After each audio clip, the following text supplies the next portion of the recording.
Hello everybody, my name is Josie. Tonight I'm going to be responding to a claim that was made by Emma that says products marketed towards women are more costly than products marketed towards men. The secondary claims behind that were items marketed towards women are taxed at a higher rate than those targeted towards men.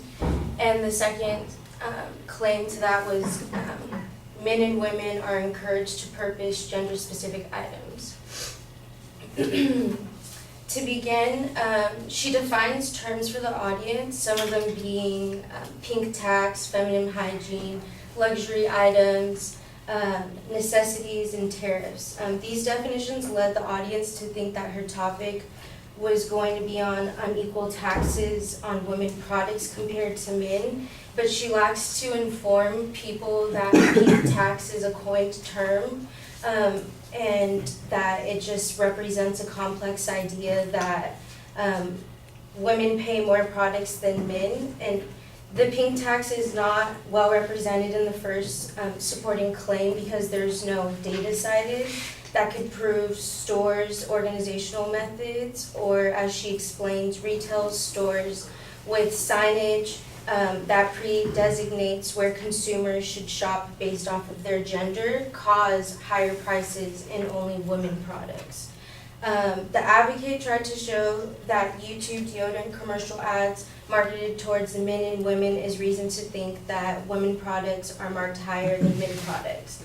She makes a hasty generalization and that gender-specific shopping causes higher products in only women's sections. She fails to provide sufficient proof and reasoning to establish the relationship inferred by her claim.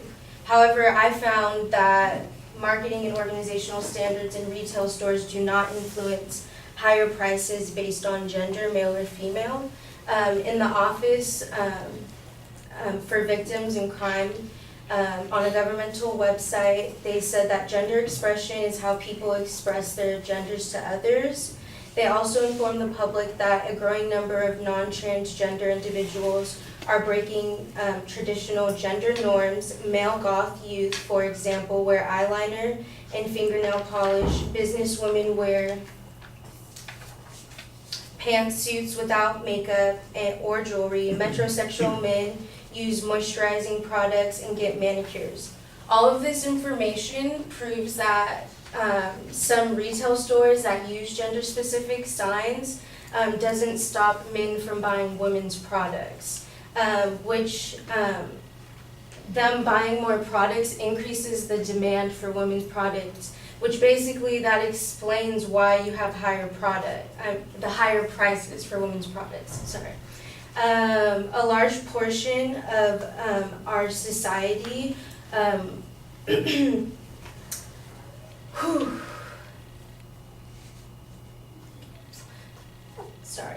Okay. 1.4 million adults identify as transgender in America, and this accounts for the higher demand in women's products than men's. Therefore, women's products experience higher prices. In an article posted by Target, they announced that they're removing gender-labeled aisles, and they said, right now our teams are working across the store to identify areas where we can phase out gender-based signage to help strike a better balance. For example, kids' bedding areas signs will no longer feature suggestions for boys or girls, just kids. This shows how department layout does not price items such as toys to be more expensive for girls than boys because they do not have gender-specific toys to share. It's just one toy. It's not for a boy or a girl. Also, for her second supporting claim, items marketed towards women are taxed at a higher rate than those targeted towards men. The evidence that she used was that women cotton dress shirts retail approximately 13% more than men's, despite the fact that men's imported cotton shirts are taxed 4% higher. So the data that she quoted actually proved her claim to be false. So it doesn't really help to strengthen the argument. However, I found that the pink tax does not influence higher prices for women products than men products. And according to the California Service Tax Center, citizens that own business have the right to impose sales tax on certain products. The government says retail sales of tangible personal property in California are generally subject to sales tax. Examples include furniture, giftware, toys, clothing, makeup. America is a free market, and sellers charge what they think consumers will pay. It's reasonable to notice these differences by calling it a tax, but it suggests government involvement. But this is just a market-based economic strategy. Consumers make decisions all the time by choosing to buy generic or organic products, and in most cases the generic product is cheaper, but at the end the consumer always has the choice. For example, in an article called "From Cradle to Crane, the Cost of Being a Female Consumer, a Study of Gender Pricing in New York City," they found that 13% more personal care products were charged more in women than males. And they said that because personal care products are purchased at a higher frequency than the other consumer goods, that explains the price difference. In addition to that, clothing is a commodity and it is always in high supply, and thus the prices are adjusted based on demand.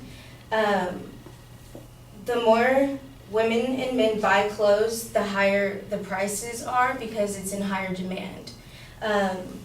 In conclusion, the claim made did not prove sufficient grounds to warrant the proposition to be true. The inference made by the advocate is based on limited understanding of the circumstances surrounding the facts she presented, and a more complete understanding of the circumstances like economy of supply and demand would lead to different inference.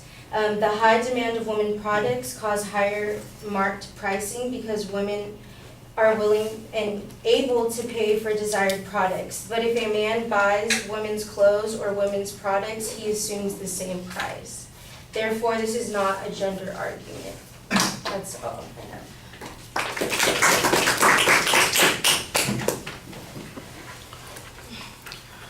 All right, well, you laid out the claims pretty clearly. You gave some explanation about why you thought that the definitions were a little bit problematic.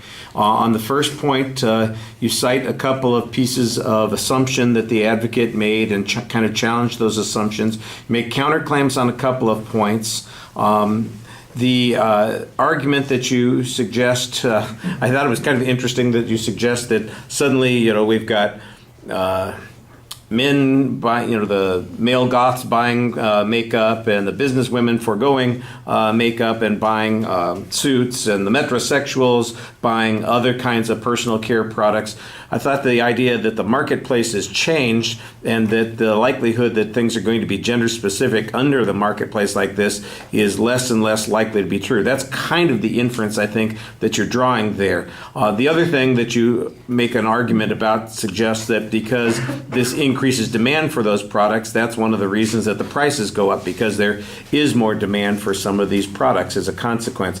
And I think that you get to it later in your argument that basically all of the prices are elastic based on what demand will be for these particular products. And there's an underlying assumption in your argument, in the position that you're taking, that it's just the free market. That's what people will pay, what the market will bear, and if they don't like that, they won't pay that kind of thing. And I think that that's a very legitimate argument to make.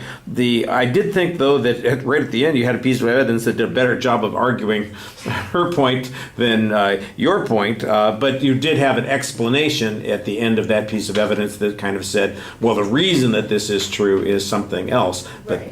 But to be honest, you did have a piece of information that might have been useful for her argument at the beginning there. We read the same article. Yeah. The article that I read, I just used more. Yeah, well, I think that's one of the things that you need to say is that there's a recognition here that even in the article that she cites, for instance, they recognize that there's a reason for this, and it's got to do with demand. It's not like, somebody walked in the door of the store and they said, there's a woman, let's charge her more. Or there was a marketing decision made someplace that says, these are women's products, so we can charge more for them.